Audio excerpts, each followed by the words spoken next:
all the children to be dismissed to the class.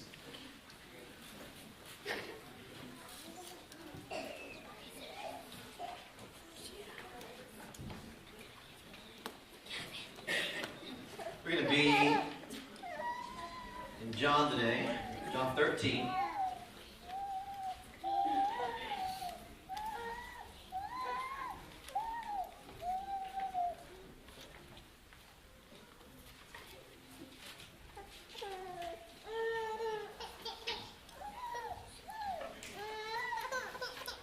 I studied for this sermon. I thought would go through my head.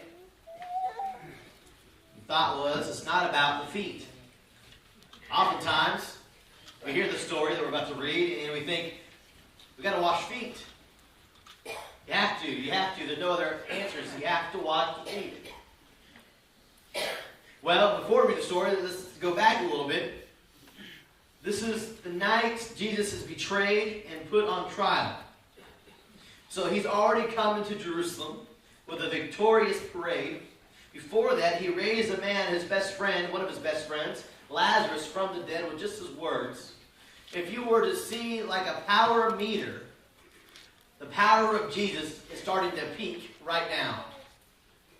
But that means you're saying that Jesus' power was started low and got higher. Well, that's not what actually happened. But I'm just telling you that at this point in Jesus' life, his power is visible and it is useful and it is coming out of his mouth. The power he has. And so, he comes through Jerusalem as a parade. He's victorious. He's going to be the king. That's what everybody wants. He tells the disciples to prepare a meal. They go and prepare a meal. He eats a meal with the disciples. And then it says, chapter 13, verse 1. It was just before the Passover feast. Jesus knew that the time had come for him to leave this world and go to the Father. Having loved his own who were in the world, he now showed them the full extent of his love. The evening meal was being served, and the devil had already prompted Judas Iscariot, son of Simon, to betray Jesus. Jesus knew that the Father had put all things under his power, and that he had come from God and was returning to God. So he got up from the meal, took off his outer clothing, and wrapped a towel around his waist. After that, he poured water into a basin and began to wash the disciples' feet, drying them with a towel that was wrapped around him. He came to Simon Peter, who said to him, Lord, are you going to wash my feet? Jesus replied, You do not realize what I am doing, but later you will understand. No, said Peter, you shall never wash my feet. Jesus answered, Unless I wash you, you have no part with me. Then Lord, Simon Peter replied, Not just my feet, but my hands and my head as well. Jesus answered, A person who has had a bath needs only to wash his feet. His whole body is clean, and you are clean, though not every one of you. For he knew who was going to betray him, and that is why he said not everyone was clean. When he had finished washing their feet, he put on his clothes and returned to his place. Do you understand what I have done for you? He asked them. You call me teacher and Lord, and rightly so, for that is what I am. Now that I, your Lord and teacher, have washed your feet, I have set an example that you should do as I have done for you. I tell you the truth, no servant is greater than his master, nor is a messenger greater than the one who sent him. Now that you know these things, you will be blessed if you do them. Jesus has a meal with his friends. We commemorate it here, a meal of Jesus. And he starts taking off his clothes. He took off an outer garment. He starts looking different. At a meal, you don't really want people undressing. I don't like my kids to undress at a meal. It's happened. It's happened in restaurants. Many parents know this. Happens. Kids undress. It happens. But Jesus stands there and he starts undressing before the disciples. He gets to his undergarments. Why? Because he's looking like a servant. The servant of the household didn't wear, the lowest servant of the household didn't wear nice clothes. You say, well, he didn't want to get his clothes wet. It didn't really matter to Jesus. He got to the lowest level of clothing, wrapped it around his waist. He gets a towel, he gets a basin, he starts to wash the disciples' feet. Well, what's going on? He's eating a meal. He knows that Judas has already been taken over by the devil. The devil is there. The devil is watching. The devil is waiting. He starts pouring water on their feet. He washes them. He dries them. He comes to Peter. And Peter says to him, "Are you going to wash my feet, Jesus?" He says, "Yes, I am." "No, you will not," Peter replies. "You will not wash my feet, Jesus." "Peter, if I don't wash your feet, you have no part with me." It's an interesting thing. I read this and I thought it's such a weird thing for Jesus to say. Why would Jesus say this to Peter? If I don't wash your feet, Peter, we have nothing with each other. That's what he's saying. If I don't wash your feet, Peter, you and I have nothing in common. That doesn't make sense. Jesus, he's been with you for 3 years. How is this going to make a difference? He tells Peter, "I'll wash your feet." And Peter says, "Wash everything else." "No, Peter, you're not getting what I'm saying. It's not about being clean. You've already had a bath today. You've taken your bath this morning. You're fine. Your feet are dirty. You've walked all day long. You wash your feet." I know when I hear this verse, when I hear this, what's going on between Peter and Jesus, a thought crosses my mind. Doesn't the Apostle Paul write something about feet? When he talks about the armor of God, he says the feet fitted with the readiness that comes with sharing the gospel. So I think, wow, this is an interesting thing, because Jesus is telling Peter, "I'm going to wash your feet." Why? Any here like having dirty feet? I hate having dirty feet. Flip-flop season's coming, I know, but I wash my feet. We used to have wet wipes when the babies were babies, and wet wipes were the greatest things ever invented. Because you could just wash your feet with wet wipes. And we would go to the zoo. It's a mess. Wash off your feet. We don't like dirty feet in our house. If you ever come to my house, there's not a sign, but you'll get it. No dirty feet. It could be because we have new carpet. That's a pain, by the way. Don't ever eat carpet. The wife says no shoes in the house. I like to wear my shoes. But I love her, so I'll follow the rules, and I like life. Okay? So, Jesus makes it clear. He says, "I want your feet to be ready." Ready for what? Ready to be my man. I want to wash your feet, and you're going to be fine. But what about everything else? No, Peter, nothing else needs to be washed. You and me, we're going to have this in common. And I think that, I hear this, and I'm like, okay, they want all in common. All 12 of them, their feet were washed. They're in common with each other. Paul says over and over again, be in harmony with one another in the church. Have a common goal. The same mind, the mind of Christ. Be like-minded. And I think it's the same thing that Jesus is getting with the disciples. Be like-minded. Your feet are ready to go and do something. But wait, it's coming. Not yet. So Peter fights it a little bit. He's a little bit angry about this. He takes it. He washes the feet. But you know, church, it's not about the feet. I talk about the feet, but it's not about the feet. What's it about? Well, I don't know. Maybe we'll get there and they keep talking. I want you to think for a second. What have the disciples seen this past week of their life in the Scriptures? They walk in, they see Jesus as this leader. They walk in a victory parade, and they're following Jesus, and everybody's shouting, "Jesus is the greatest." I mean, any kind of parade you've been to where someone's the hero. Last year, the San Antonio area had a parade for the San Antonio Spurs. They put it on a river. It's a river parade. And apparently, you avoid downtown during the river parade, especially for a victory parade. And all the Spurs players got on these boats, and they went down the river. And the crowd was screaming and shouting. And you've seen videos of Super Bowl winners having parades. You know, it's just a mess. This is exactly what it looked like when Jesus walked into Jerusalem on the first day. The crowds were going crazy. So here's the disciples watching this. They're thinking, we're about to be awesome. Because the King of the Jews is here. And they knew it. So they're watching Jesus, and they watch these other leaders, the Pharisees, the teachers of the law, and they're watching these examples of what it means to be a leader. They see Pharisees. They see Jesus. Oh, he's awesome. He's powerful. He's mighty. He's strong. Everybody loves him. He's a good leader. How would you feel if the greatest leader you've ever known He took off his clothes. He started washing your feet. Could you imagine Tom Brady washing the feet of the Patriot players? Really? Ain't no way. Kobe Bryant washing the feet of his Laker players? Kobe Bryant washing Jeremy Lin's feet? You think that's ever going to happen?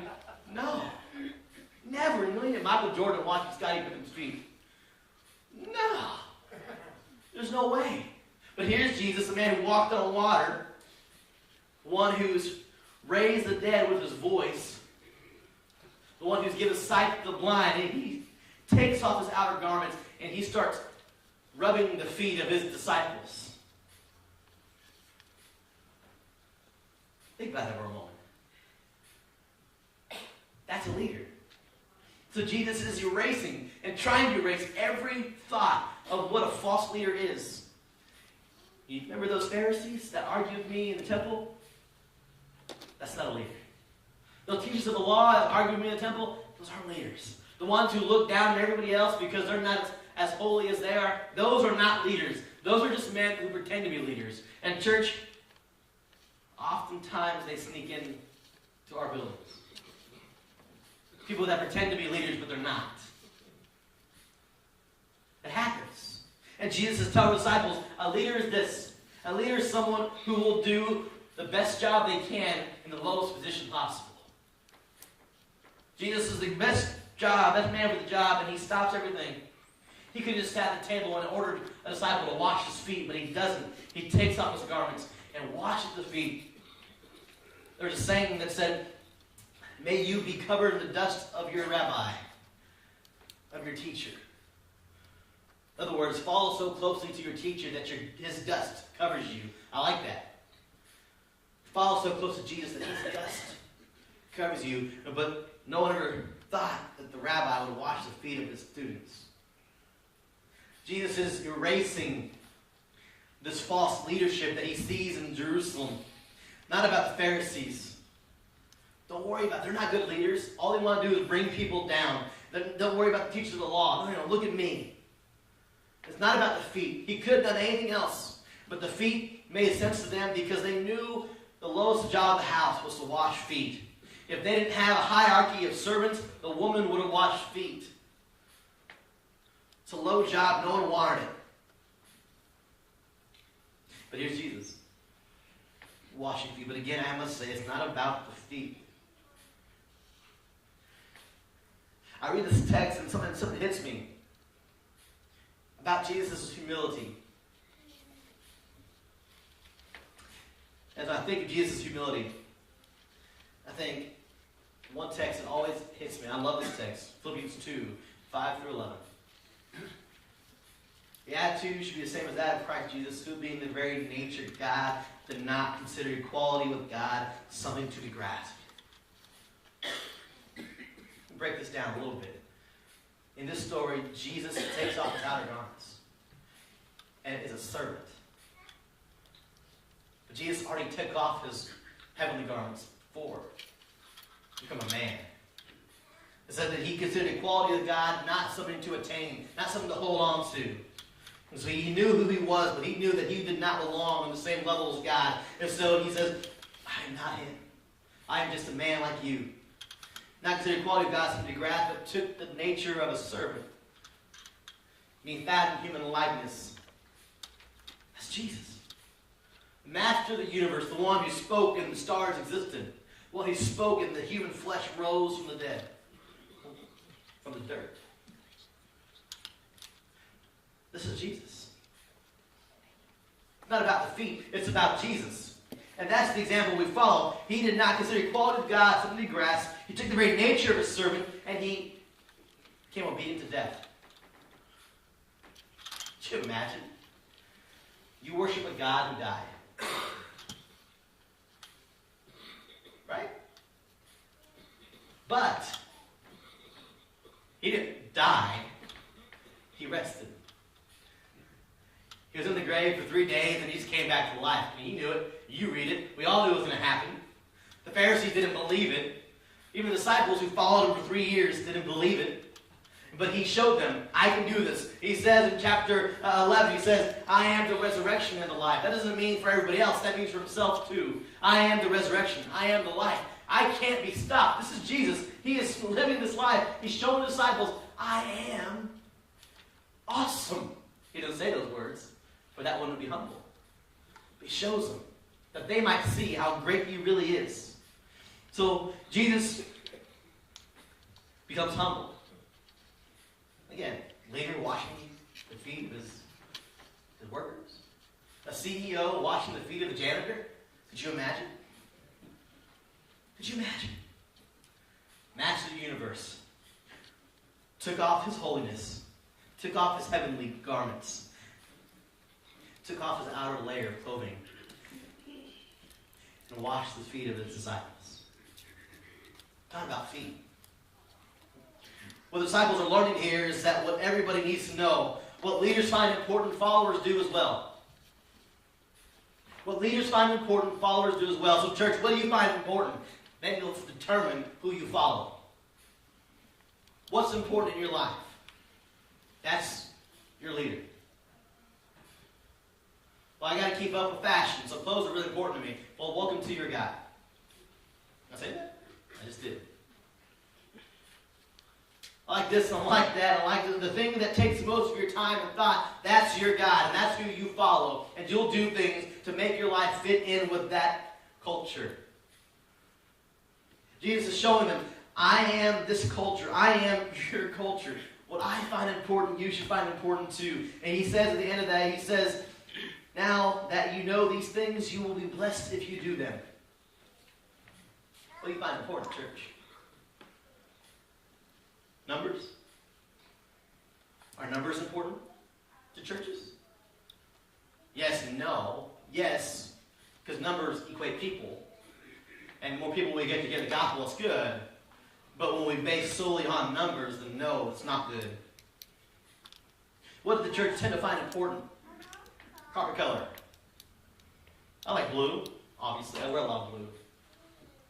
You got pink out there. I'm not a fan of pink. The tile, pink as well. Not a huge fan of that. I won't throw a fit. I'm not going to throw a stink because you don't care about color of tile. Pews. A little lumpy.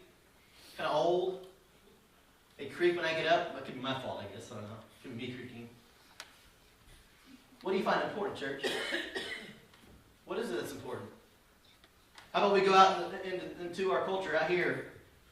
What do we find important out here? The way I look. I told you before, the better I look, the better minister I am. That's true. Sorry. Most people see me as a good minister when I wear a tie.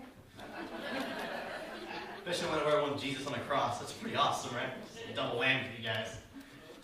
You guys get it, right? What do we deem important? Whatever the world deems important. That's the problem. The problem is we take the world and say, all right, world, what do you think the church should think is important? We do that. We do it all the time. Because we've had to discuss at meetings, what do we do about homosexual marriage? Well, we don't want to hurt anybody's feelings. Yeah, we do. Kind of. What do we do about divorce? Well, we don't hurt anybody's feelings. We don't talk about those things. What about pride? What about idolatry? Don't think those don't exist. They do. And so when we look at Scripture, when we look at Jesus, He's laying down a model of what it means to follow somebody. What did Jesus find important? Going to save the lost. That's what's important. He could have gotten into discussions with the Pharisees all week long about tradition. Well, the Scriptures say this. Jesus says, yes, but I'm telling you this. Over and over and over again we see this. And Jesus makes it clear. Listen to my words. See my actions. I have come to serve. He says it himself. I have, the Son of Man did not come to be served, but to serve. The motto of Ozark Christian College. A motto that students at Ozark will hear daily, just about. We did not come to be served. We come to serve in church. That's exactly how we're supposed to be. Who are you serving? Where are you serving? We drove into town yesterday. We had to go to the city. Drove into town, and we're getting off to come to the chicken shade right here. And I think it was Kyla said it first. Looks at the exit ramp, by Interurban and that RV park.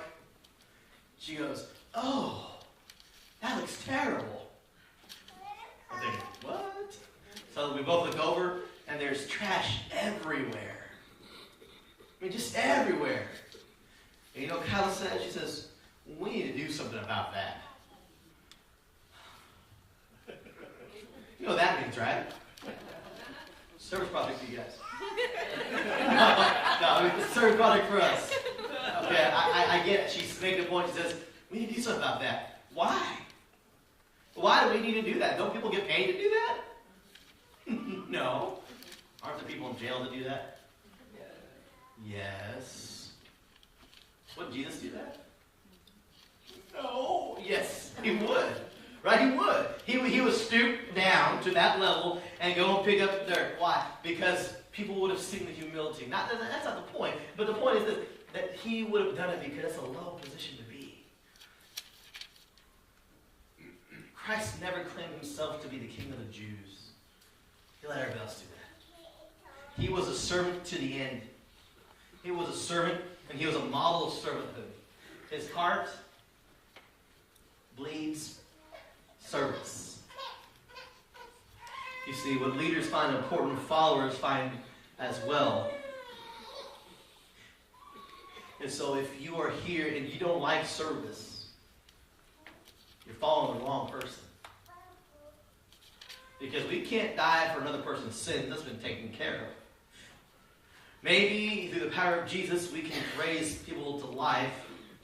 But one thing I know that we can do is serve those around us. It's not that hard. And I can't say I'm the best at it. But Jesus finds it important.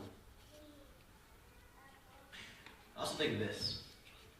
In Luke, I believe 14, Jesus tells a parable. He says, if you're invited to a party, don't assume the seat of honor.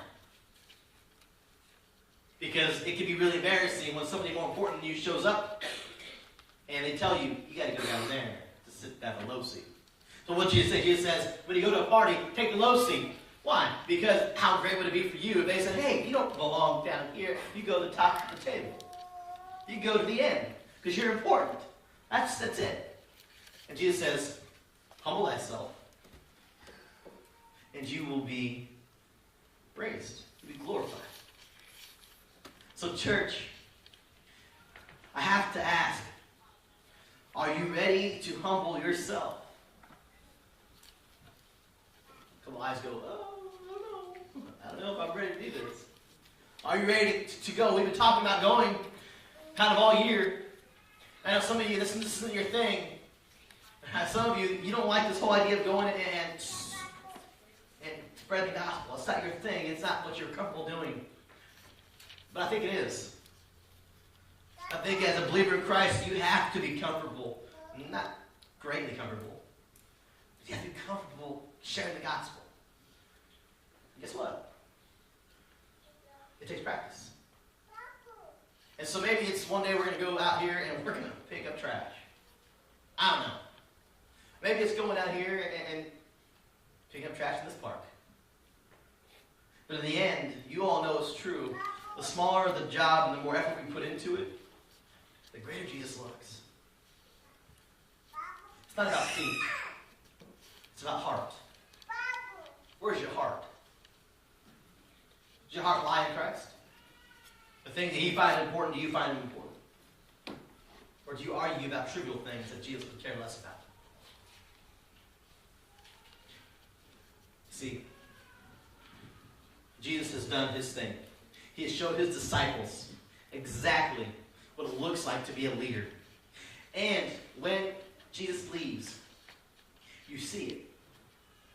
Peter, James, and John start this thing called the church, and it takes off. You know how we know that? Because it says that thousands and thousands were added to their numbers daily. And service isn't always about doing things, but it's about being there. The church back then, it said they didn't have a need. You know what that means? Exactly what it says. There was no need in the church. So people would come, and when they needed someone, they listened to them. Somebody listened to them. You know, when they had a need about food, people fed them. When they had a need of anything else, the church gave that. You know what that's called? That's called service. You know what, church? You do a lot of good things. You serve well. But we need to keep spreading that out. We need to keep showing people we serve. At the heart of Christ is service. And we can do that. You can do that. I can do that. We can all do that. And if we do it together, it's awesome. Because this text is not about feet. It's about your heart. Who does your heart follow? Let's pray. Father God, you're awesome.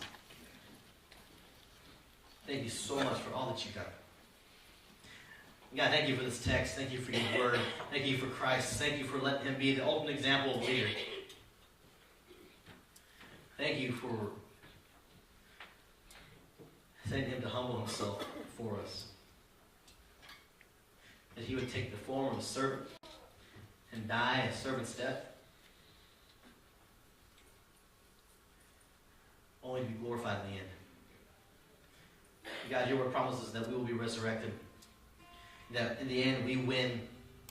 So God, we have nothing to lose by serving. We have nothing to lose by giving our full hearts to your work, because the blood of Christ says we win.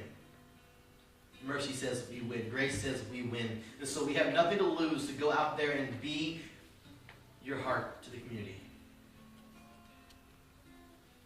God, thank you for this church. I see a deep desire within them to do the thing they do, and I know them well. I know that they serve well. But there's always more. You can always do more. You got to ask, we as a church pursue a mentality of doing things, and doing things well, and doing things often. That we serve this community. That we wash the feet of those around us. And that our hearts be humbled. For we are no greater than anybody.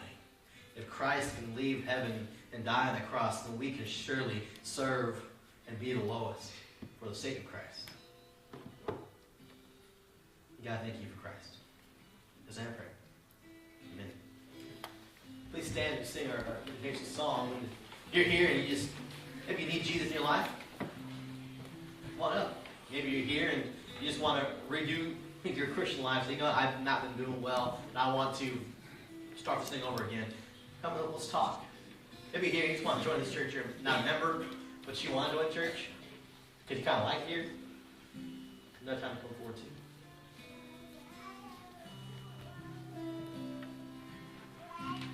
Change my heart.